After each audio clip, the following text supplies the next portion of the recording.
What's going on, guys? Welcome back to the remote front office. Today, we are going to be going over my predictions for the standings for the Eastern Conference. Friday will be the Western Conference. But before we get into that, make sure if you guys are new here to like, comment, subscribe, hit that notification bell.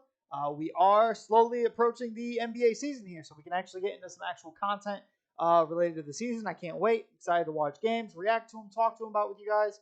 But yeah, let's go ahead and get into it. So we are gonna go from the bottom to the top here, because I feel like the top's a little easier to understand for the Eastern Conference. But I think the bottom of it is actually a pretty interesting race. So for the worst record in the Eastern Conference, it was a real toss up here. I had three teams in contention, but I went with the Detroit Pistons. I understand that Cade missed a lot of time last year. A lot of guys sat due to tanking because they were trying to get Wembanyama. But matter of fact is they won 17 games. I think in order to make a leap that puts them not as the bottom team, you're looking at probably 10 games or so, maybe 8.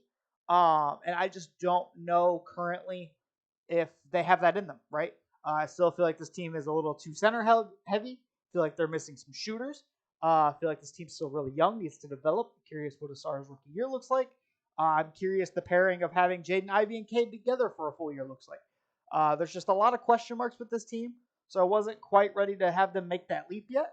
There is a team from towards the bottom last year that I do have making a significant leap this year, but it just was not the Detroit Pistons due to a handful of questions I currently have with this roster as currently constructed. Granted, they could trade Bogdanovich, they could bottom out even more, maybe trade some of the young centers. Like there's a lot of things this team can do that I don't necessarily know if it makes them a better team right now, right? The next team that's taking a pretty significant drop off, I have the Washington Wizards. I think this team's going to be good. However, you got essentially almost an all-star level season from Porzingis last year, who is no longer on the roster. You got Bradley Beal. Granted, he didn't play a whole lot, but you still had a decent amount of games from him. He is no longer on the roster. You are essentially relying on Jordan Poole and Kyle Kuzma to lead you back to a 9 seed, right? And as currently constructed, I don't see it. There's still a lot of question marks with Denny Avdia. You have Daniel Gafford probably running starting center right now. There's a lot of question marks still on this team as far as how you even get to a 10-man rotation. That I don't see them making any sort of leap. I think they actually make a pretty steady regression and really begin the tank that is the Wizards. What they should have done years ago, right? The next team I have up is the Charlotte Hornets. Kind of the same situation as the Detroit Pistons. A lot of injuries last year. LaMelo missed a significant amount of time. Gordon Hayward's going to miss his games.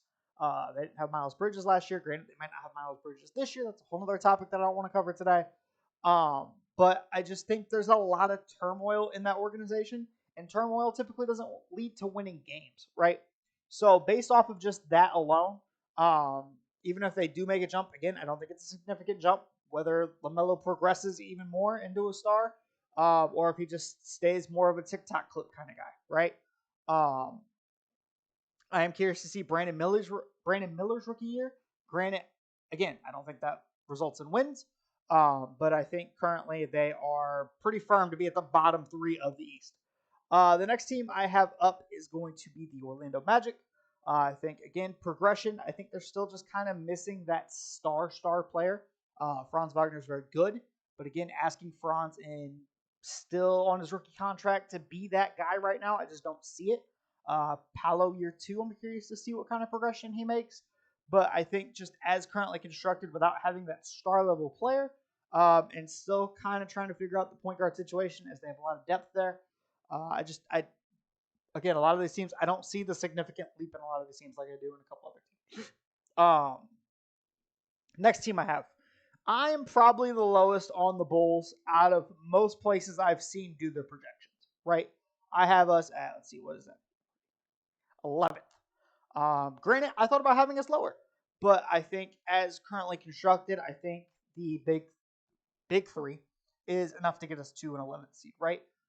We've always had this issue where our offense is horrible, which makes 0 sense because we have 3 offensive plus players, but our defense was really good last year.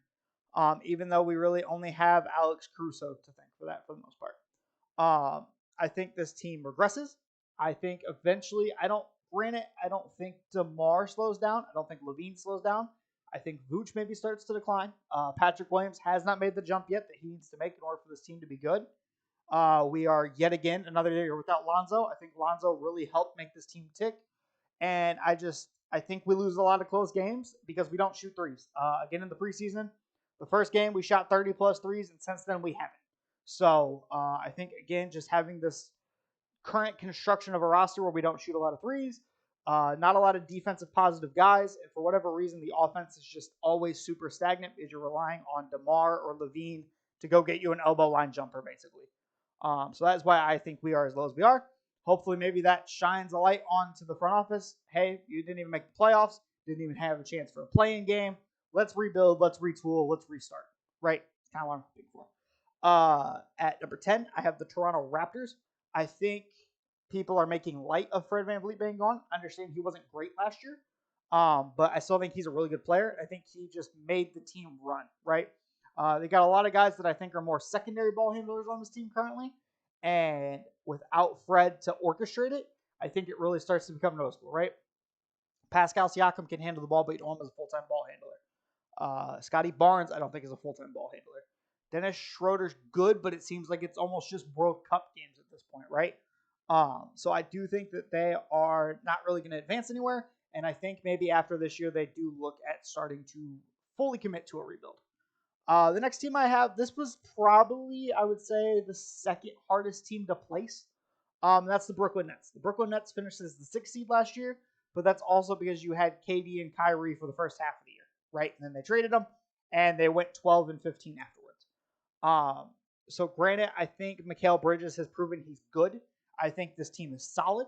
But I just think as currently constructed, you don't have necessarily all the pieces in order to truly make that run as a contender, unless Ben Simmons goes back to old Ben Simmons, which I don't quite see yet. I see glimpses, but I don't see the full thing. So as of right now, I still think they are in this play-in range. Could be a little bit higher, but as of right now, based on everybody else, this is kind of just where they fell in my list. The next team up is the Atlanta Hawks. If you guys have listened to Zach Lowe's pod, he had the Hawks as finishing as top 4 with $100 on the line. I am not that bold. I think there are still a lot of issues with this team. I understand this is Quinn Snyder's first full year to actually implement something. But just from what I've seen from Trey and DeJounte both, as far as just off-ball movement, especially if they are not involved in anything, is really concerning. For whatever reason, it seems like a lot of the young guys just haven't meshed or don't click well together. I think at this point, it's about time that Clint Capella gets out so Nneka Okongwu can really actually see what he is, right? He's been behind him the whole time. I kind of want to see what him as a starting center looks like. Just defensively, I really like him. But we're not going to know these things until Atlanta makes some serious moves. And as of right now, it seems like they're just staying pat. The team I have making the big jump is going to be the Indiana Pacers. I know it's crazy, but if you look at their record, Tyrese Halliburton missed a lot of last year. When they had Tyrese Halliburton, they were a playoff team last year, right? Simple math. I think Tyrese just is what makes this team run, right? You have another year with Benedict Mathurin having that under his belt. You brought in Obi Toppin to fill in that 4 spot. You drafted Jarris Walker, who's a good defensive guy at that 4 spot. Miles Turner's always solid. I think the wings could maybe use a little help. I would like to see Buddy Hield moved out, but I think with keeping Buddy Hield, he maintains that spacing. Maybe lacks a little bit defensively.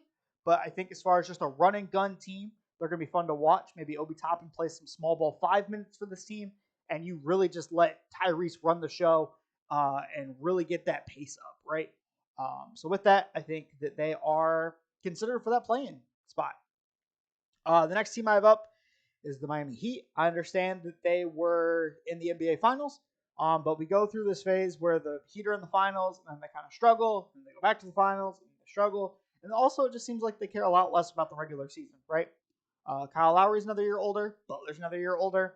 I think guys are going to sit a bunch of games. I think they're going to rest. And I think that they're going to kind of stumble their way into the playoffs just like they did last year. But I think they understand that they don't want to be put in that play-in game situation where they lost to Toronto in the first one and had to go into Chicago and win that next one, right? I think they want to avoid that and want to be actually guaranteed a playoff spot. So that's why I think they're the 6th seed. As far as the 5 seed goes, I have the New York Knicks. The New York Knicks, I think, are going to be better than the Heat just because, quite frankly, I think they care more about the regular season. Thibodeau's a hard-nosed coach. They're going to play hard. Jalen Brunson, solid. I'm interested to see what another year of RJ Barrett is. I kind of think we figured out what he is, but I'm curious if he can show a flash. Julius Randle, is this the year he maintains, or is this the year he drops off again? Because we have this tendency where Julius Randle has a good year, and then he has a mediocre to bad year. Then he has a good year, then he has a mediocre to bad year. Curious to see what that ends up being, right? But I do think that is enough for them to get the 5 seed. At number 4, I have the Philadelphia 76ers. The reason they are 4 and not 3 is because I think this Harden thing draws out. We have issues that lead into the season, right? So at that point, I think just with the way this team's going, it's a new coach, new system. I think they do kind of stumble out the gate a little bit. Maybe Embiid misses a couple more games than he did last year. And I think that's kind of where you get them at the 4 seed, right? The 3 seed, I have the Cleveland Cavaliers. Why? They're younger, which typically means you're healthier. And I really like this team, right? As far as a regular season team goes, you have Garland, you have Mitchell, Mobley, Allen. That 4 is solidified as your starters, right? You could throw in Max Strus. You could throw in just a bunch of other guys at that 3 spot, right? But I think this team's going to win regular season games. They're going to play really good defense. They had a lot of interesting variables where they'll go zone, they'll go man. I would like to see Evan Mobley a little bit more on ball and kind of have Jared Allen as that backline, rather than making Donovan Mitchell be that on-ball guy or whoever's playing your 3. If it's Okoro, granted, if it's Okoro, I would prefer Okoro out there. But just with how bad Okoro is shooting the ball, I understand why he may not play significant minutes anymore. I think the potential for Okoro is kind of gone at this point, right? He's kind of just what he is. He's in that Thibault category of he's going to play really good defense, but come when you need people most, he's not going to play because he can't shoot the ball at all. At number 2, I have the Milwaukee Bucks. A couple of reasons for this. Milwaukee's guys are older, so I think that Brook Lopez is going to miss games. I think Chris Middleton's going to miss games, even though this is now year 2 removed from his injury. Dame's a little older. Dame also hasn't been the cleanest bill of health the last couple of years. The bench is a lot worse than it has been the last couple of years. And I think they're still trying to figure out what the rotation's going to be, what guys are playing. They've got more young guys in meaningful minutes now. I think all of that combined leads to Milwaukee being the 2nd seed this year. At the number 1 seed, I do have the Boston Celtics. Pretty simple. I mean, if you're rolling out a closing lineup of Drew Holiday, Derek White, Jaylen Brown, Jason Tatum, and Porzingis, defensively, offensively, minus the ball handling side, I really like this team. I really like the fit. Really like the potential new culture. I really just enjoy this team all around, right? It's a curiosity of Al Horford another year, though. What's that look like? You lost Marcus Smart, who's going to speak up as your vocal leader now. And then Grant Williams was kind of your wing defender. Curious if that falls more on Jason Tatum now or exactly how that ends up going. And Drew Holiday's another year older, so who knows? Maybe he's not as, engaged, or not engaged. So maybe he's lost a step, right? But I am curious. I do think all around, though, Boston's done a really good job building that roster and building that culture. I think they do. It's them in Milwaukee, and then it's a pretty noticeable drop to Cleveland, and then it kind of goes down from there. But that is my predictions. Again, we'll run through it. So at the 1 seed, it goes Boston, Milwaukee, Cleveland, Philly, the Knicks, Miami, Pacers, the Hawks, the Nets, the Raptors, the Bulls, the Magic, the Hornets, the Wizards, and then the Detroit Pistons. If you guys have a different order or have any other thoughts, let me know down below in the comment section. I'll get you guys in the next one. Peace.